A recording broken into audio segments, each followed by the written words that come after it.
ko je pravzaprav zelo predvidljivo, kdo naj bi v tej jami bil. Govorimo o žrtvah seveda partizanske strani oziroma komunistične strani, vendar, kot ste prej tudi videli na spisku, so med ubitimi prav gotovo tudi nekateri partizani sami. In spet po spominu, en partizan je bil ubit zato, ker je ukradel toliko in toliko loncev marmelade. En partizan je bil ubit skupaj še z 2 partizankama zaradi ljubavnega razmerja, kot piše. Ena partizanka je bila ubita, ker jo je nekdo slišal reči nekaj proti Italijanom. Se pravi, ta teror, ki je bil usmerjen v civilno prebivalstvo, najprej tudi v marginalne skupine in pozneje v bolj eminentne ljudi na katoliškem taboru, je bil vsaj v tistem obdobju izredno agresiven tudi do samih partizanov, se pravi do ljudi, ki so bili do moštva. In mislim, da se je na ta način s tem terorjem, s tako ostrim kaznovanjem, tudi ob takih, vsaj nam se zdi, marginalnih stvareh, da so ravno na ta način partizanska vodstva, ki so bila v rokah komunistov, sploh držala enote skupaj. Mislim, da je bil to ta poglavitni razlog. Izvolite, gospod Jukant.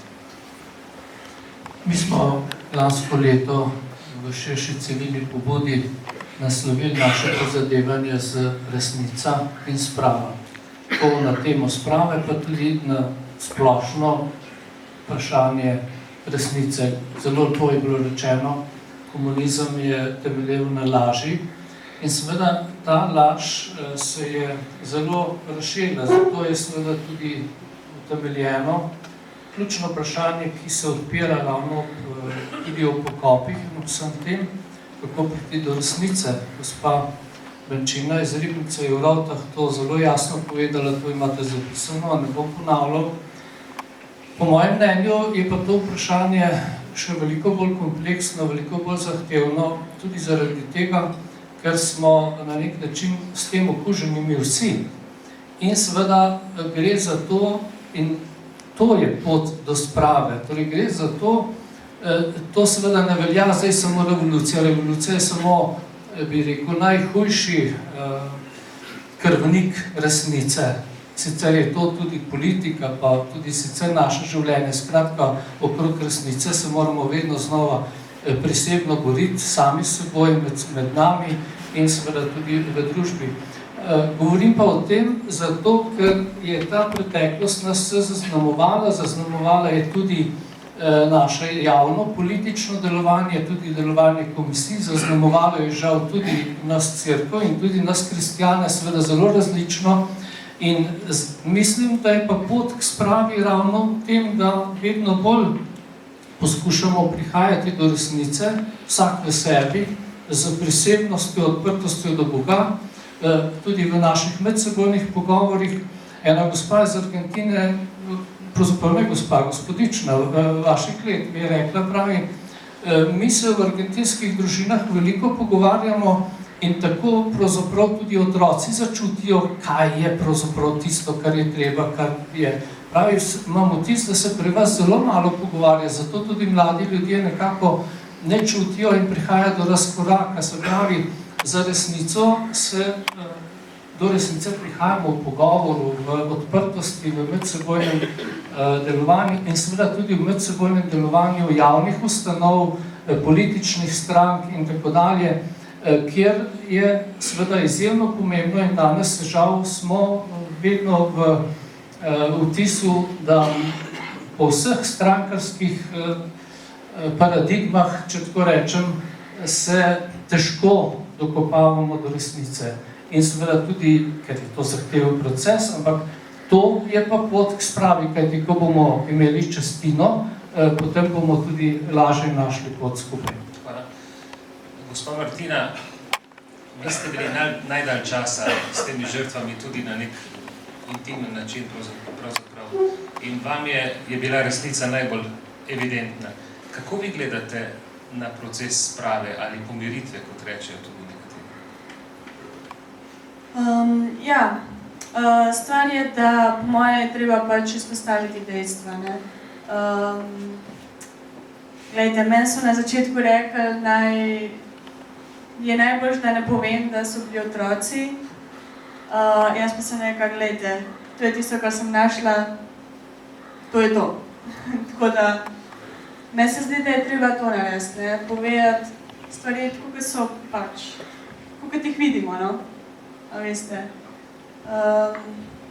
Vem, da se to sliši malce tako, no?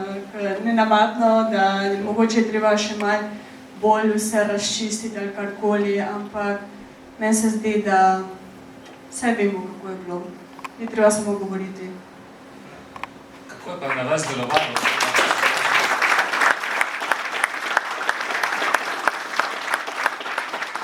Vse nas je izredno razžalostilo in šokiralo, ko je prišla informacija, da so bili najdeni otroci.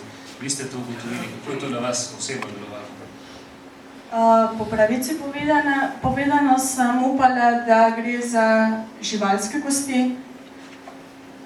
Potem pa sem veliko časa pač to preštudirala, ne, pa še vprašala svojega profesorja v Španiji, naj mi on potrdi, ne, če res to, kar vidim.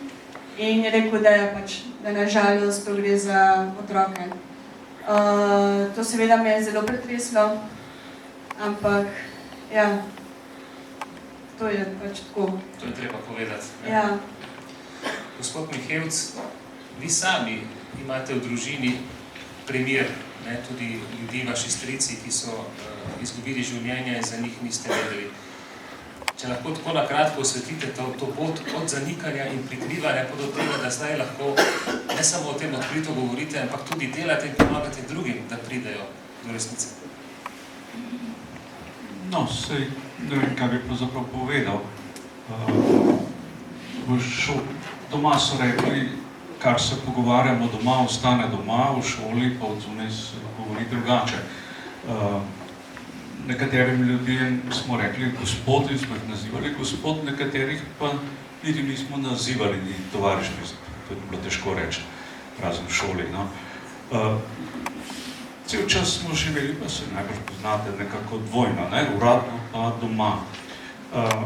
In ja, potem je prišlo do olajšanja, ampak tam nekje proti koncu 80-ih let se že nekako dalo bolj odkrito govoriti o tem, ampak še vedno so ljudje rekli, pa ne, pa vse to ni, pa to, pa kaj kompliciraš ali zakaj to zmeri neki. In ta način, če sem kdaj kolegom v službi ali pa ki je omenil, pa če sem bil v jami, človek sem šel v jamo, gledati jamo, ki je lepo božje delo in lepa reč, pa priješ noter, pa kosti, pa kosti, pa kosti, pa groza. In to te nekje pač te obremeni, ne? Vse se skušaš izogniti, da bi ti požgalo dušo tisto. Te obremeni in potem rečeš, sem bil v jami, pa je bilo polno kosti, pa so rekli, pa spet neki, tečnariš, spet neki. Ne?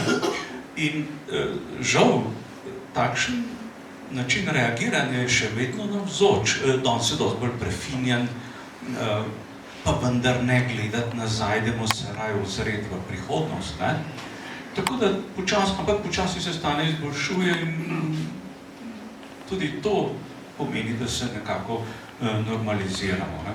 Ne vem, če smo odgovorili, tako to je. To je osebna izkušnja. Potem pa sem imel, torej, dva moja strica sta končala v Teharjih, oziroma rečeno je bilo, tisti, ki so prišli iz Teharji nazaj, mladoletni, tako so rekli mojim starim staršem, ne bo jih nazaj.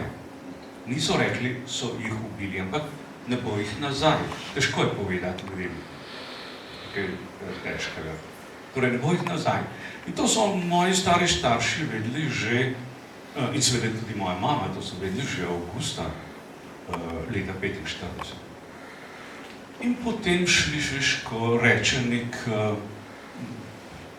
drugorazredni politik, ko reče, v smislu nekaj sem šele zdaj izvedel, ali pa to, kar je zdaj šele v zadnjem času znano, ali pa to, kar so tudi prej govorili gospod Juhant in pa drugi, da se vrh politike še vedno nekako spreneveda in da še ni čisto odkrit. Ko kar naenkrat slišiš, da je neka gospa, ki je veliko delala na spravi, da je ona zvedela za to v 80-ih letih in da je ona veliko naredila za to spravo. Vi ste vedeli od mladih let.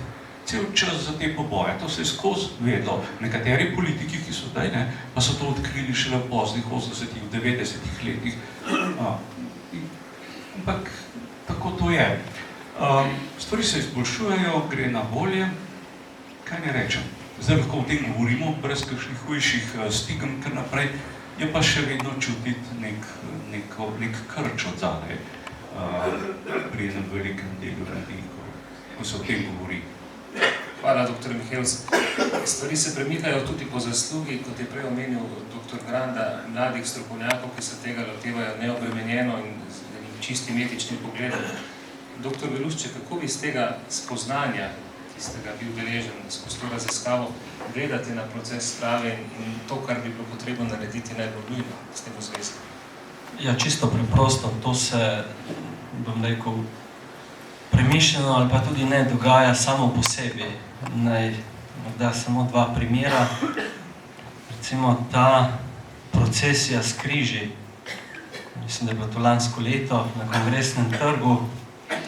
Dejansko je Tito, ko je 45. leta na tem istem trgu imel govor, v bistvu del populacije zbrisal z obličja zemlje. Ampak ta populacija se je vrnila. Drugi primer je pa ravno ta Krimska jama. Andrej je prej rekel, metali so v jamo, zato da bi nekaj zakrili. Ja, v nedeljo bomo pokopali v posvečeno zemljo. Da pravi, nič ni uspelo. In to v bistvu vodi k spravi.